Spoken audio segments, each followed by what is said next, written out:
네, 기도하고 같이 말씀 나누겠습니다.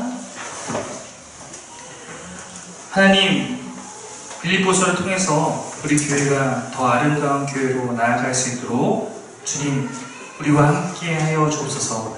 말씀의 시간, 정말로 소중한 시간이오니 우리가 이 귀한 시간 주님께 내 마음과 정성을 다하여 나아가고 하나님께 온전히 드릴 수 있도록 인도하여 주옵소서. 감사드리며 예수님 이름으로 기도드립니다. 아멘. 네, 여호수아의 모든 여정이 이제 끝나고 저희가 빌립보서의 설교를 아마 3주 정도 함께 나눌 수 있을 것 같습니다. 빌립보서는 개인적으로 제가 굉장히 좋아하는 책입니다. 빌립보서라는 이름이 붙은 거는 빌립보 교회에게 바울이 쓴 편지이기 때문에 빌립보 성도들을 향한 편지라고 해서 빌립보서라고 부릅니다. 그러므로 이 책의 저자는 당연히 우리에게 잘 알려져 있는 사도 바울이 이 책에, 정확히 말하면 이 서신, 이 편지의 저자입니다. 특별히 바울이 이 편지를 쓸 때 상황이 그가 감옥에 갇혀 있는 상태에서 성도들에게 이 편지로서 하고 싶은 이야기를 건면했기 때문에 감옥에 갇혀 있었다라고 해서 옥중서신이라고 부릅니다. 빌립보라는 곳은 어디 있느냐? 혹시 여러분 가운데 머릿속에 세계 지도가 있는 분은 이제 그리스라는 나라를 아시죠? 그리스 지역에 빌립보가 있습니다. 이제 그 마게도니아 환상을 보고 바울이 어디로 갈까 하다가 하나님께서 유럽으로 가라고 해서 유럽으로 데리고 딱 건너가자마자 첫 번째 성이 빌립보였습니다. 당시에 이 성에는 안식일에 기도할 만한 기도처가 없었다라고 사도행전에 기록하고 있는데, 기도처가 없었다는 것은 유대인에게 회당이라는 곳이 없었던 거예요. 회당은 유대인이 예배한 장소를 의미하는데, 회당이 없었다는 것도 반대로 유추하면 회당은 유대인 남자 10명이 있으면 세워집니다. 즉 빌립보 성에는 유대인이 거의 살지 않았다는 것입니다. 빌립보라는 곳에서 바울의 복음에 처음으로 응답해서 믿는 신자가 된 사람은 자주장사 루디아입니다. 루디아. 우리 여전도의 이름으로도 많이 쓰이는 루디아가 바로 그 유럽의 첫 성도입니다. 특별히 우리가 또 빌립보에서 나타난 이야기들 중에 알고 있을 만한 것은 바울이 이곳에서 복음을 전하다가 바울이 감옥에 갇히게 된 적이 있었습니다. 그때 바울과 실라가 감옥에서 기도하고 찬송하니까 옥문이 다 열리고 모든 죄수의 결박이 다 끊어지는 역사가 사도행전에 기록되어 있습니다. 그래서 감옥을 지키던 안수가 자기의 사명이 감옥을 지키는 건데 모든 죄수가 다 탈출하고 도망간 줄 알고 칼을 꺼내서 자결하려고 하니까 바울이 아니다, 우리가 여기 있다, 자결하지 말라고 하면서 그를 달래죠. 그때 그가 바울에게 그 놀라운 사실 보면서 내가 어떻게 하지 구원 얻을 수 있겠습니까? 그때 바울이 그에게 복음을 전합니다. 사도행전 16장이죠. 한번 읽겠습니다. 시작.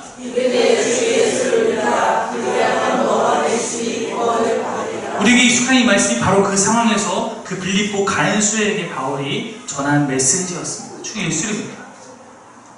그리고 그 일로 말미암아 실제로 그 간수와 그의 가족들이 예수를 믿는 성도가 됩니다. 그러므로 루디아와 그 간수의 가족이 빌립보 교회의 초기 멤버, 개척 멤버들이 된 겁니다.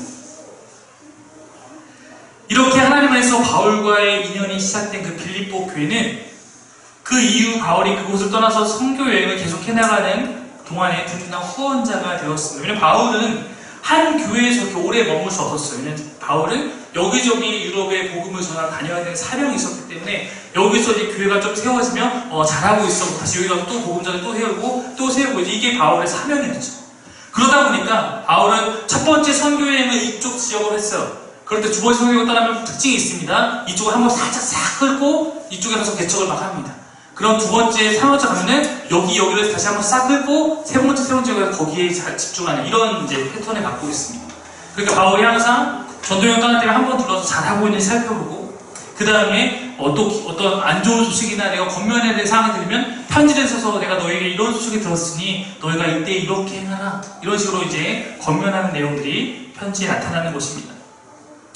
아시다시피 여러분, 바울은 종종 스스로의 생계를 책임지는 흔히 말하는 자비량 사역을 했습니다. 바울이 성경에서 굉장히 많이 하고 있는 이야기 중에 하나가 아실지 모르겠지만 돈 얘기입니다. 바울은 신약 성경에서 돈에 대한, 헌금에 대한 문제를 가장 노골적으로 많이 이야기하는 사람입니다. 그런데 그가 말하는 헌금이나 헌금이라는 것은 내 자신의 생계와 자신의 사역을 위한 헌금이 아니라 대부분 다른 교회를 위한 그런 선교와 구제에 너희가 힘써야 한다.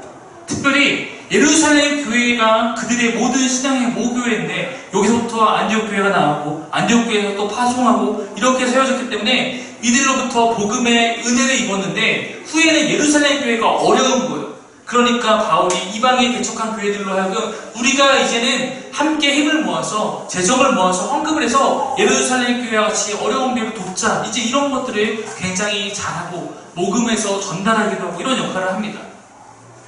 바울이 항상 어디 가나 일을 했던 것은 아니었으나 고린도에서는 특별히 사례를 받지 않고 스스로 천막 짓는 기술을 통해서 일하면서 자신의 생계를 책임지는 모습을 보여주기도 합니다. 근데 그때에도 빌립보 교회는 바울을 항상 후원하고 바울의 사역을 위해서 물질과 여러 가지 것을 돕는 그런 역할을 감당했던 그런 교회였습니다. 바울이 가장 사랑하는 교회가 어딜지 물어보진 않았으나 적어도 제가 느끼기에는 바울은 빌립보 교회를 참 사랑했던 것 같습니다. 또한 빌립보 교회 또한 바울을 사랑했던 것 같습니다. 바울과 빌립보 교회의 관계를 보면 그래서 굉장히 흐뭇합니다.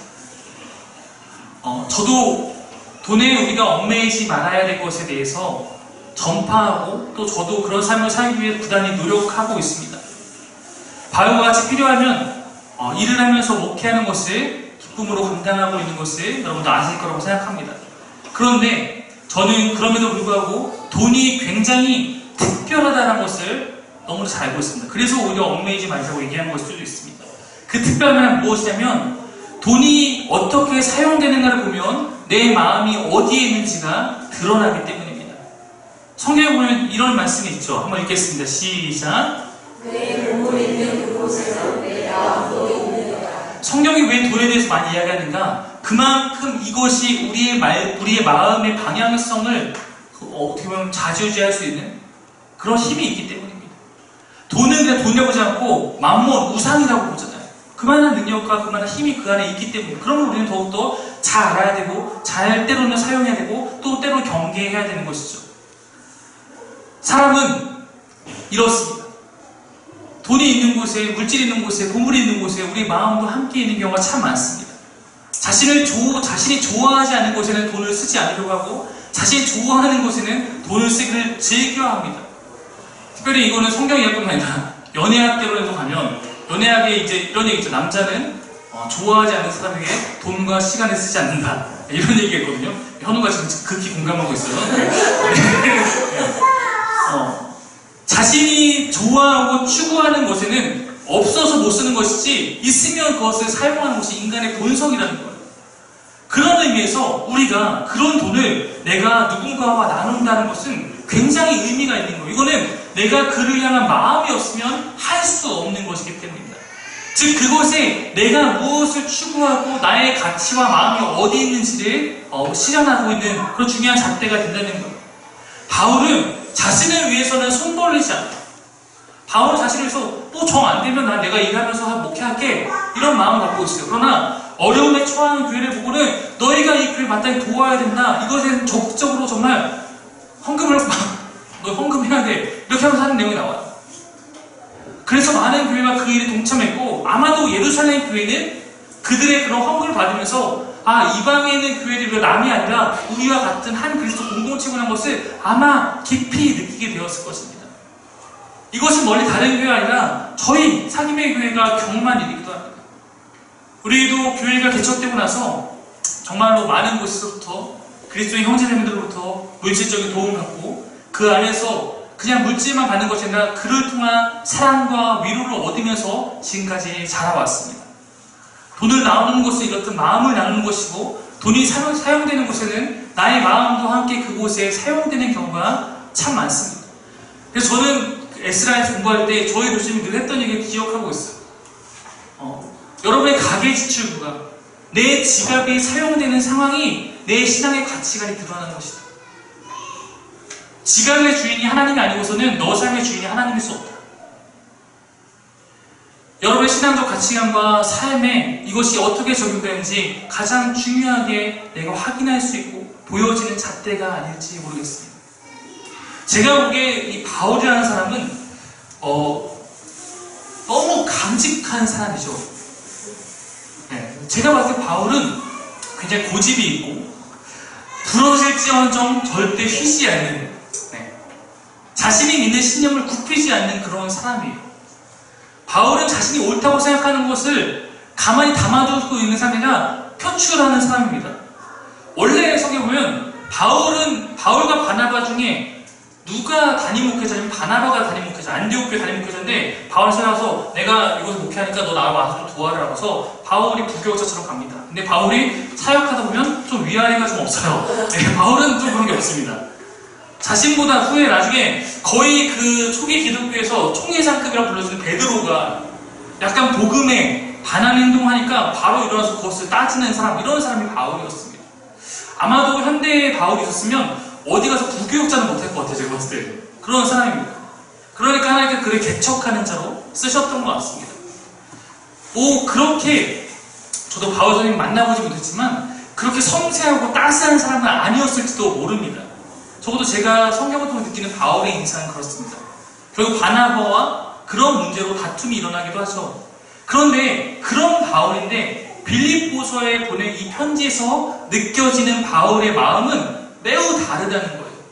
1장 8절에 이런 얘기가 있습니다. 함께 읽겠습니다. 시작. 내가 예수 그리스도의 신장으로 너희 일을 얼마나 사모하는지 하나님이 내게 증인이시니라. 저는 진짜 성경에 있는 여러 고백 가운데 또한 이것이 마음으로 저는 최고의 고백이 아닐까 생각하는데 바울이 빌립보 교회에 쓴 편지에 이 내용이 있어요.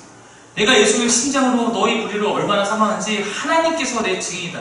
하나님을 증인 삼아서도 내 마음이 부끄럽지 않을 정도로 내가 너희를 그렇게 사모하고 좋아한다. 그래서 저는 이 구절이 참 좋아요. 제가 알고 있는 그런 바울이기 때문에 이 말 한마디가 빈말이 아니라는 것을 알 수 있기 때문입니다. 바울에게 빌립보 교회는 늘 위로가 되는 그런 교회였다는 거예요. 비록 같이 함께하는 시간은 짧았으나 어디에 가든지 잊지 않고 그를 후원하고 그의 사역을 지지하고 바울이 목표하는 예루살렘 교회를 위한 그런 사역에도 적극 동참했던 그런 교회였습니다. 후에 바울이 옥에 갇혀있을 때는 그 소식을 듣고 에바브로디도라는 사람을 통해서 바울에 필요한 것을 감옥에 보내주었던 그런 교회였습니다. 여러분, 바울이라는 사람의 삶을 한번 생각해보세요. 바울이 살면서 얼마나 적이 많았겠습니까? 자기가 해놓은 짓이 있습니까? 그렇지 않겠습니까? 지금 막 여기를 잡아가다가 저쪽 회식에서 여기 들어와서 난 여러분 형제입니다 하는데 이게 정말 이 교회 공동체에 확 처음에 와닿지 않았을 거 아니에요. 젊은 날 원수가 되었던 놈이 와서 이제는 내가 너희의 형제다라고 하고 있으니까 아마 그를 좋지 않게 보는 사람들이 꽤 많았을 겁니다. 이방에서 사역을 하면서 바울이 또한 이방에서 겪는 어려움을 어찌 이루다 말할 수 있겠습니까? 바울은 아시다시피 그를 적극적으로 지지해 주는 가족이 있는 것도 아니었습니다. 정말 외롭고 힘든 그 길을 묵묵히 가야 했던 것이 바울에게 주어진 사명이었습니다. 빌립보 교회는 어쩌면 그런 그의 마음이 기대어 실 수 있는 그러한 곳이었는지도 모릅니다. 저에게 빌립보서 가르쳤던 교수님께서 제게 이렇게 했던 이야기를 기억합니다. 바울과 빌립보 교회는 가장 아름다운 목회자와 성도의 모습을 보여주고 있는데 근데 많은 사람들이 이 이야기조차도 자기의 입장에 맞게 가져다 읽어서 때로는 오독하고 잘못 사용하는 경우가 있다. 교회의 성도들은 바울이 자비량으로 목회했던 내용을 가지고 목회자나 선교사들에 대한 지원을 줄이려고 할 때가 있고 목사들은 빌립보 교회의 이야기를 가지고 교회가 자신의 필요를 다 채워줄 것을 주장하는 경우가 있다. 이것은 성경을 거꾸로 읽는 것이다.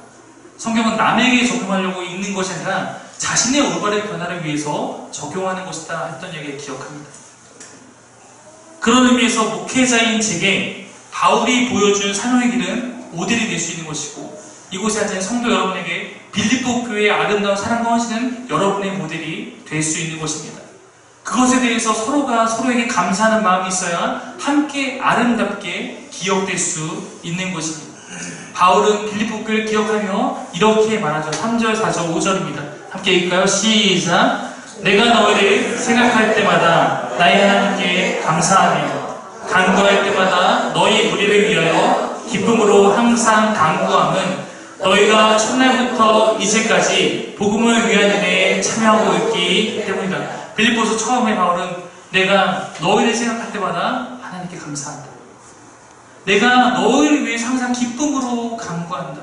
그것은 너희가 첫날부터 지금까지 복음을 위한 일에 참여하고 있기 때문이다. 저를 생각할 때마다 하나님께 감사가 나올 수 있는 관계, 간구할 때마다 기쁨으로 간구할 수 있는 그런 관계, 이런 교회와 이런 목회자 관계가 참으로 아름답다는 것을 우리는 부인할 수 없습니다. 여러분은 저와 함께하고 있음에 대해서 얼마나 감사한 마음이 있는지 잘 모릅니다. 그러나 저는 이곳에서 제가 목회할 수 있음에 참으로 감사합니다. 바울의 마음이 저와 같습니다. 바울은 빌립보 교회들의 꾸준함에 대해서 칭찬하고 있습니다. 처음 복음을 받아서 교회가 시작된 그때부터 지금까지 늘 하나님의 복음을 위한 일에 참여하고 있는 것에 대해서 그는 감사하고 있습니다. 우리 가운데 잠깐의 신앙적 열정은 감정으로도 일어납니다. 좋을 때 열심히 섬기는 것은, 내 마음이 만족하고 있을 때 그렇게 하는 것은, 잠깐 그렇게 하는 것은 누구나 때로는 할 수 있을지 모릅니다. 그러나 우리의 신앙이 주전자와 같아서 안 되죠. 빨리 타오르고 빨리 식어버리고 이런 모습은 아름답지 않습니다. 변함없이 신실한, 이것이 여러분을 위한 수식어가 되기를 소망합니다. 여러분이 변함없이 처음부터 지금까지 너희의 모습이 하나님 앞에서 참 신실하다라고 그렇게 칭찬받을 수 있는 교인이 되기를 간절히 축복합니다. 어떻게 그렇게 할 수 있을까? 6절이 말해주고 있습니다. 읽겠습니다. 시작.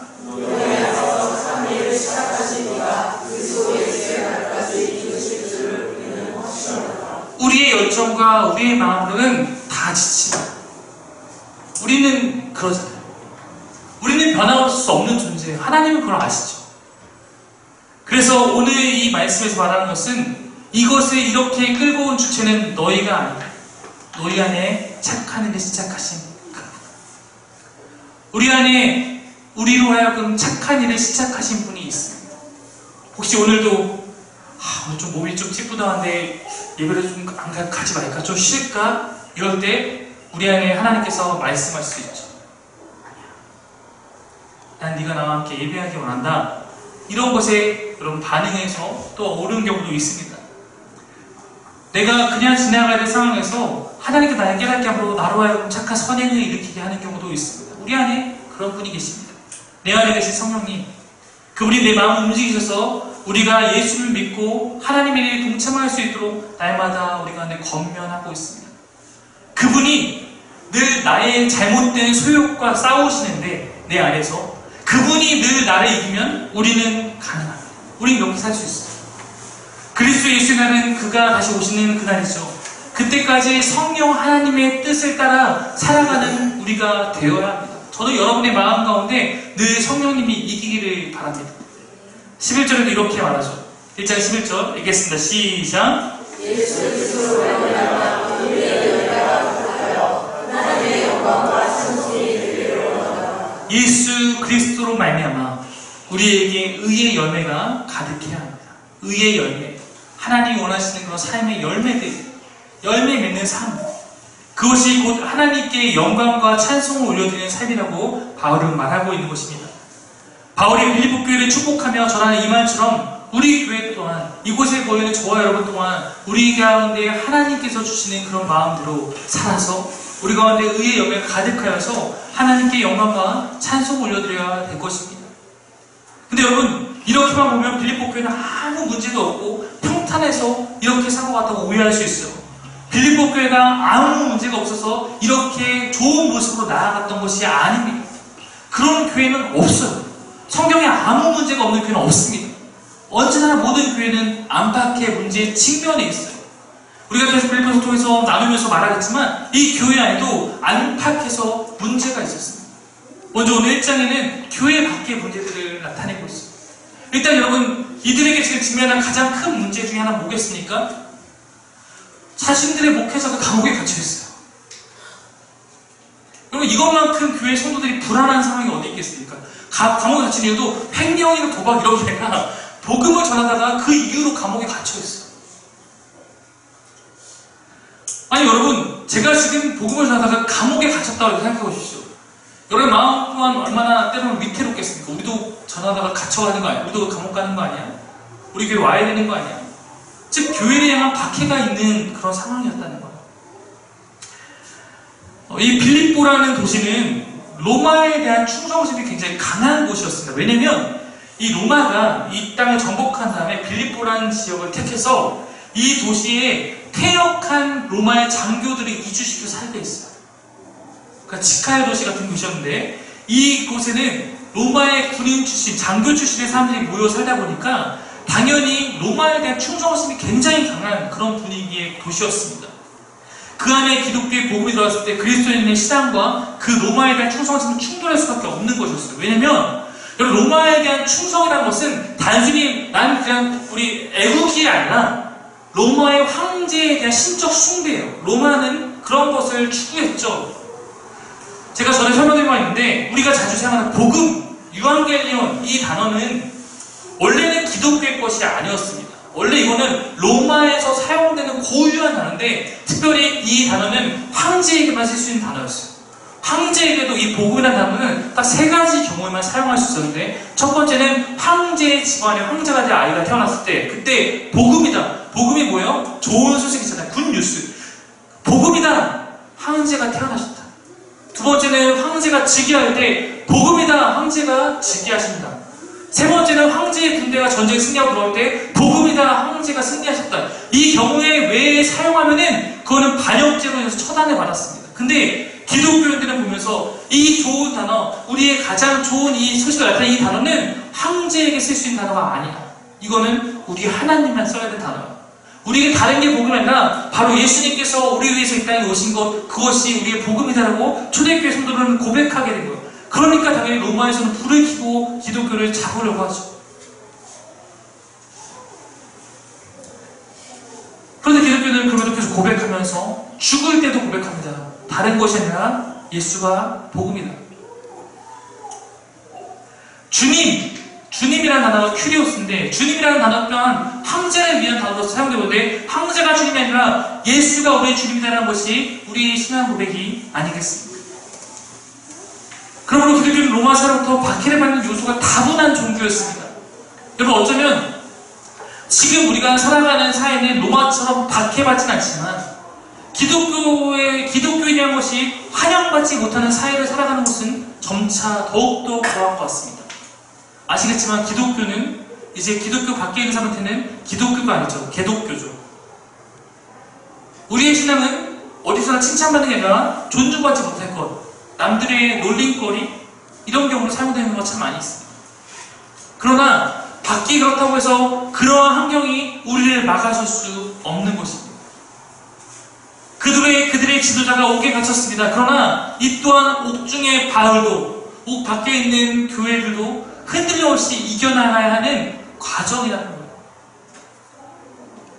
사랑하는 여러분, 저는 가능하다면 언제고 여러분과 함께 이렇게 예배할 수 있는 목사이고 싶습니다.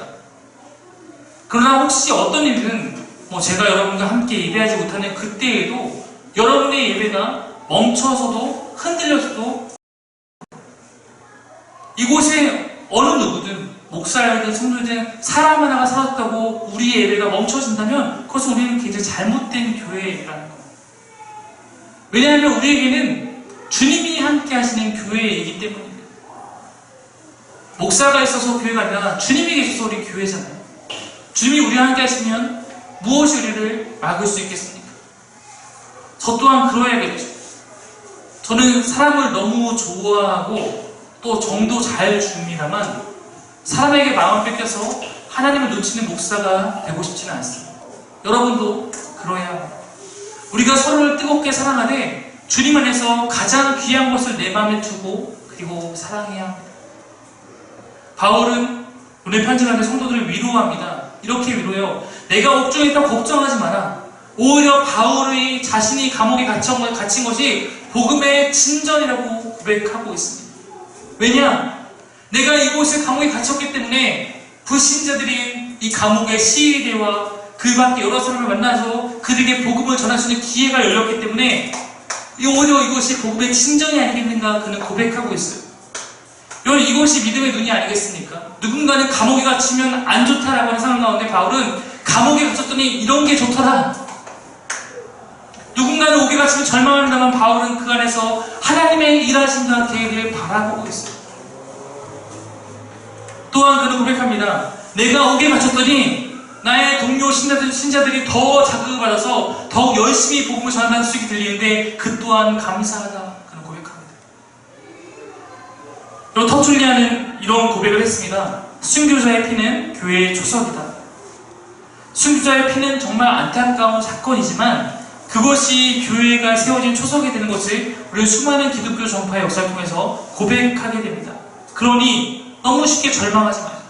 그러니 너무 쉽게 좌절하지 말자. 하나님이 일하시니까. 바울도 이때 이 편지 쓸 때 감옥에서 자기의 앞날을 알 수 없습니다. 석방될지 아니면 참수형을 당할지 알 수 없는 상황이었어요. 순교당할 수도 있습니다. 그런 상황에서 바로 이렇게 고백해요. 20절, 21절입니다. 두 절 말씀 한번 읽겠습니다. 시작. 나의 간절한 기도와 소망을 아무에게 질투하지 않도록 지금도 저와 같이 온전히 담대하여 가진 자의 뜻이지 믿음에서 그리스도와 존재하게 되게 하라 하느니 이는 내가 약한 것이 그리스도니 죽는 것도 유익하니라. 네, 정말 아름다운 고백이죠. 좀 무서운 고백일 수도 있겠고, 바울에게 사느냐 죽느냐의 문제는 부차적인 일입니다. 그에게 가장 중요한 것이 있다면 그를 통해서 그리스도가 존귀하게 되는 것입니다. 예수님도 죽음을 극복하시고 죽음을 두려워하지 않으시고 죽음을 택하여 그 길을 가심으로 우리에게 삶을 주셨습니다. 바울도 죽음을 두려워하지 않고 죽느냐 사느냐는 이제 중요하지 않은 것이라고 고백합니다. 20대 때 저의 비전 가운데 늘 제일 가장 먼저 언급되는 것 중에 하나가 순교였습니다. 이때 사람들이 야, 넌 비전이 뭐야? 그러면 저는 나 순교하는 게 나의 비전이야 라고 얘기했어요. 복음을 전하다가 목숨을 걸어야 하는 곳에 가서 복음을 전하다가 하나님이 원하시면 죽는 것, 이것이 나의 비전이다 말했었습니다. 저희 아내는 늘 그렇게 얘기하는 저를 봤고 그런데 저를 만났습니다. 그런데 저는 지금 시간이 흘러서 양주라는 땅에 와서 제가 생각한 것과 전혀 다르게 제가 생각한 목숨을 전하면서 목숨을 걸고 복음을 전하는 순교시, 성교시가 아니라 이 땅에서 제가 전혀 예상하지 않은 담임 목사가 되어서 삶을 살아가고 있습니다. 30대에 지금 가정을 꾸리고 있는 저는 더 이상 순교하는 삶에 대해서 막 언급하지는 않습니다. 그러나 잊지는 않았습니다. 사도 요한처럼 때로는 평생을 복음을 위해서 사역하다가 자연스러워 돌아가 부르심을 받는 것도 있겠죠. 그러나 그런 것이 아니라면 하나님의 일을 하다가 죽을 수 있는 그런 목회자가 되고 싶습니다. 순교는 내가 만나러 가야지 해서 만나는 것이 아니라 하나님께서 누군가에게 때로는 만나게 하시는 것이라고 저는 생각합니다. 하나님 뜻에 달려있겠죠. 이렇게 순교를 언급하면서도 제 안에는 삶에 대한 욕심도 많고 때로는 죽음에 대한 두려움도 많습니다. 그러나 그 모든 것을 주님이 향한 나의 마음이 항상 이겨서 주님을 위해서 살고 주를 위해 죽는 사람이고 싶습니다. 놀랍게도 바울은 그것을 넘어서서 이렇게 얘기해요. 죽는 것과 사는 것 중에서 만약에 내가 택할 수 있으면 나는 죽어서 주님과 함께 속히 머물기를 원한다. 1장 23절에 그렇게 말하고 있어요. 한번 읽을까요? 시작. 내가 그들 사이에 되었으니 차라리 세상을 떠나서 그리스도와 함께 있는 것이 훨씬 더 좋은 일이라 그렇게 하고 싶다. 네, 죽느냐 사느냐. 네. 햄리스에겐 그게 문제였지만 바울에게 문제가 아니었어요. 오히려 바울은 둘 중에 난 원한다면 난 죽어서 빨리 주님과 함께 머물고 싶으나 그렇게 하고 싶으나 이 뒷얘기가 어떻게 나오냐면 그러나 내가 육신으로서 지금 있는 것이 교인들을 위해서 더 좋기 때문에 나는 그러므로 너희와 다시 마주하기를 소망한다 고백하고 있습니다. 그는 이러한 신앙 고백을 교인에 나누면서 그가 진짜 하고 싶은 일을 1장 마지막에 전합니다. 29절 말씀이요. 읽겠습니다. 시작. 그리스도를 위하여 너에게 은혜를 주신 것은 다만 그의 은혜뿐 아니라 또한 그를 위하여 고난도 받게 하려 하신다. 바울이 오늘 1장에 얘기를 하면서 진짜 하고 싶은 얘기가 여기 한 구절에 담겨있어요. 내가 이렇게 나의 고백, 바울의 고백을 말하는 것은 그냥 내가 이런 고백을 갖고 있어가 아니라 그러니 너희들로 너희가 직면한 이 고난 앞에서 좌절하지 말고 두려워하지 말고 내가 그러한 것처럼 너희도 이 마음을 품고 고난도 달게 받아서 이겨내라. 너희가 주의 은혜를 받으로써 너희에게 닥친 고난을 이겨내라. 고난 앞에 좌절하지 말아라. 이겨내는 것이 주님의 뜻이고 그것을 위해서 너의 평생에 은혜를 주지 아니하느냐 바울은 말하고 있습니다. 사랑하는 성도 여러분, 저는 성도님들 대할 때마다 이분은 참 이런 은사가 있고 이분은 참 이걸 잘하시고 이곳에 있는 분들이 저보다 여러 면에서 나은 분이라고 느낄 때가 있습니다. 참 좋은 분들이 이곳에 많이 있습니다. 여러분 저보다 나은 것이 많이 있지만 제 몇 가지만큼은 여러분이 저와 같아지기를 목회자로서 바랄 때가 있는데 무엇보다도 주님을 향한 마음과 삶의 태도가 그러하길 바랄 때가 있습니다. 저는 많이 부족합니다만 저는 그러나 확고한 것이 있습니다. 저는 그리스도의 일을 가장 기뻐하고 그것이 가장 귀함을 알고 그분을 위해서 내 모든 것을 드릴 각오가 있습니다. 제가 맨 처음에 개척을 하면서 목회를 하면서 일을 같이 병행하겠다고 했을 때 누군가가 했던 한마디 말이 제게 박혀 있습니다. 처음엔 다들 그렇게 하다가 결국에는 목회 포기하고 다 돈 벌더라. 개척을 할 때 이 얘기를 듣고 이 얘기에 꽂혀서 그 얘기를 듣고 다짐했었어요. 나는 목회를 위해서 일을 한다는 이 마음의 다짐을 난 결코 잊지 않겠다. 개척하고 지금 3년 차인데 그동안 하나님께서 그렇게 지켜주시고 다행히 목회와 함께 일도 잘 해나갈 수 있었습니다. 또한 공교롭게 올해는 더 많은 일들을 맡아서 하게 됐는데 올해 하는 일들이 그래도 나름 잘 자리 잡아서 잘 되어가고 있습니다. 하는 여러 가지 일들이 다 잘 돼서 세상적 관점으로 보자면 그래도 잘 된다, 성공했다라고 말할 만한 그런 한 해를 보내고 있는 것 같아요. 덕분에 그동안에 개척하면서 갖게 된 여러 가지 빚들이나 이런 것들도 많이 갚아갈 수 있는 그런 한 해를 보내왔습니다. 그런데 교회적으로 제가 해야 할 일이 더 많이 보이고 지금까지 못하고 미뤄왔던 일들을 해야 되는 때가 되고 있음을 느낍니다. 그래서 요즘에 개척하기 전 제가 품었던 그 고백들을 되새기고 방법을 찾아가고 있습니다.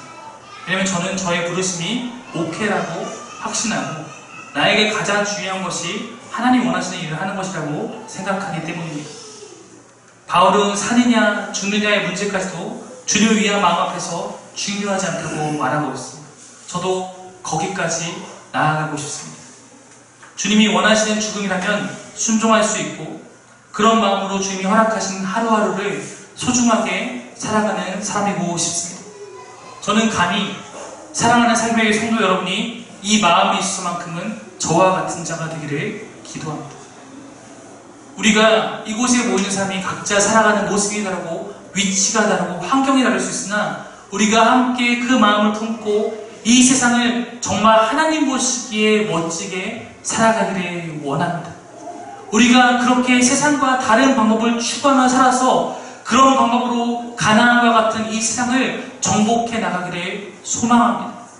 성경의 유명한 이 말씀을 갖고 마치고 싶습니다. 한번 같이 읽을까요? 고린도전서 말씀입니다. 시작. 무엇을 너희가 먹든지 마시든지 무엇을 하든지 다 하나님의 영광을 위하여. 여러분 기억하기 원합니다. 먹든지 마시든지 무엇을 하든지 우리의 삶의 모든 영역을 통해서 환경이 어떠하든 상관없이 여러분이 하고 있는 모든 행위들과 모든 삶을 하나님은 하나님의 영광을 위한 삶으로 드려지기를 소망하고 계십니다. 내 삶의 모든 행위를 통해서 주님이 높아지시고 주님이 기뻐하시는 삶을 함께 살아갈 수 있는 그런 저와 여러분이 되기를 간절히 바랍니다. 우리 같이 기도하며 나아갈 텐데 먼저 찬양하고 함께 기도하려고 합니다. 우리 아까 했던 마지막 찬양인데요. 제가 아까 선교 얘기, 제 꿈이 선교였다고 얘기하겠습니다. 근데 제가 선교에 대해서 선교단체에서 훈련받고 또 선교와 교수님이랑 이런저런 얘기 나눌 때 제가 그 과정 가운데 가장 좋아하는 선교의 정의가 있어요. 선교란 예배가 없는 곳에 예배를 있게 하는 것이다. 예배가 없는 곳에 예배를 있게 하는 게 선교다. 저는 그런 의미에서 양주도 저의 선교지라고 생각하고 있습니다. 양주뿐만이 아니죠. 여러분의 삶, 여러분이 처해 있는 자리마다 예배가 없는 곳에 예배를 세워가는 일이 여러분이 선교하는 것이고 하나님 나라 일에 동참하는 일인 줄 믿습니다. 아무도 예배하지 않고 누구도 헌신하지 않아도 내 삶의 안팎으로 고난과 고민들이 있어도 그럼에도 불구하고 나의 모든 삶의 행위를 통해서 주님이 높아지고 주가 영광받기를 간절히 바라며 그것을 위해서 헌신하는 것, 그것이 하나님이 기뻐하시는 모습인 줄 믿습니다.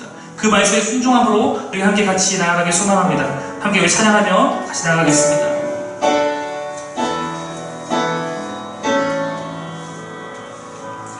아무도 예배하지 않는 그곳에서 주를 예배하리라. 아무도 찬양하지 않는 그곳에서 나 주를 찬양하리라. 누구도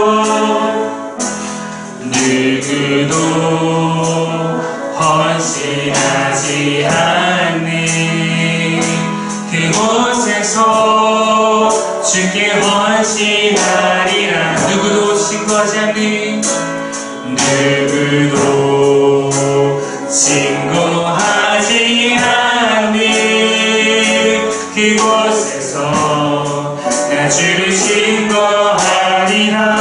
아멘. 내가 받는 모든 땅 주 예배하게 하소서.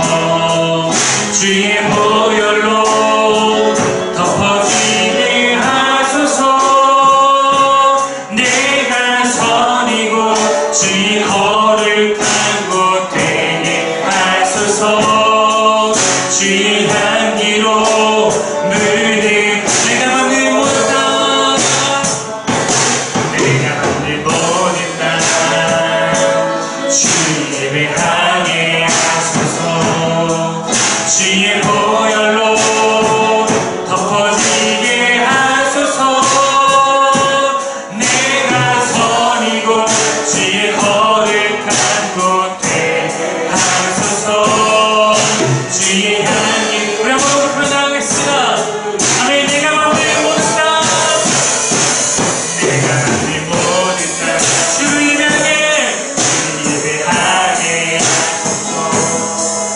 주의 마음으로 덮어지게 하소서. 내가 선이고 주의 거룩한 곳 되게 하소서. 주의 향기로 물든 여러분 말씀을 기억하십시오. 여러분, 바울은 감옥에서도 그곳이 성교지다, 그것이 예배를 위해 산에 보내신 곳이다 바라본 눈이 있었습니다. 여러분이 있는 모든 곳은 하나님이 원하시는 일을 할 수 있는 그런 사역의 터전일 수 있어요. 내가 어떤 마음으로 살아가는가, 내가